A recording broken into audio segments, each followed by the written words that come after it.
Hey guys, Mike the Cop here.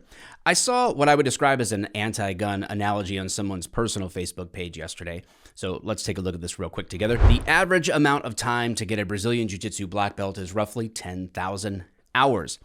It takes anyone in Ohio exactly 0 hours of firearm training to be able to carry almost anywhere that they want. So in this video, I'm going to tell you why I think the analogy here is a bad one and why the entire line of reasoning just doesn't make sense. To be fair to the original poster, maybe they're not anti-gun per se, but they're simply against any gun ownership that's not tightly controlled or regulated by the state or government. But does this analogy even help in that case? I also don't live in Ohio, full disclosure, but I do know that the reason he's saying it takes 0 hours of training is because Ohio is a constitutional carry state, the way it ought to be, in my opinion, because requiring people to pay for a right that shouldn't be infringed upon, as explained in the Constitution, is a good thing. What you have to understand is that the Constitution, guys, isn't a permission document for the people given to you by the government. It's a document on behalf of we the people, granting limited permission and powers to the government for what they can and can't do. It guards our rights. It doesn't grant them. Now, does this comparison make sense that he laid out?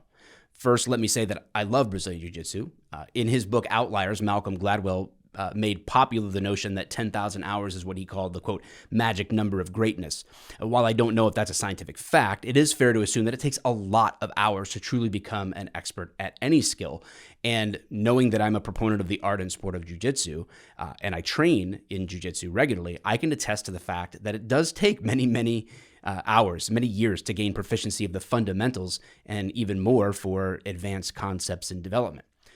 But is it a fair comparison to say that since the mastery in that skill may take 10,000 hours, that we should then apply that to our natural rights of existence as a people in this nation as we see it in the Constitution? This analogy may sound reasonable, but is it? For example, public speaking is a skill, but should we require 10,000 hours of practice before we allow someone to use their First Amendment right to free speech or give a speech at a graduation ceremony? Should we require 10,000 hours of Bible study before someone is allowed to practice their religion? What about your Sixth Amendment rights? Should you have to endure 10,000 criminal accusations before you get a fair trial? Should you have to go to law school and pass the bar in order to get a trial by a jury of your peers? To be fair, the analogy isn't suggesting or requiring that you also get 10,000 hours of handgun training before getting one. And I also think it's super wise to know, understand, train with, improve upon all of your firearm knowledge and skills if you're going to choose to carry one around. But the wisdom we can use or recommend or encourage as we express our rights is very different from requiring someone to engage in additional unconstitutional hoops to do so. Should anyone need to take a state-controlled class in order to use their right to bear arms for moral and lawful purposes, to defend oneself or their property? I mean, you can judge for yourself, but I don't think the analogy drawn in this type of rhetoric will hold up. Because look at it this way, even if it does take 10,000 hours to gain mastery in a martial art and self-defense, as in this example, does that negate a person's right to defend themselves from getting mugged in a parking lot if they haven't had that much training? If they've had less than 10,000 hours of self-defense training, should they just give up and not defend themselves? Give me all your money. I must warn you, I know self-defense. Oh yeah? How many hours of training?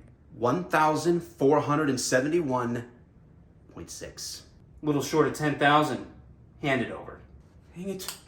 Here we go.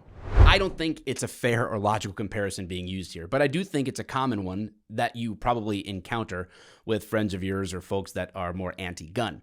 You know what else doesn't make sense if you're not subscribed to this channel with notifications turned on. So be sure to do that before you leave a comment on this video with what you think in response. I'll see you next time.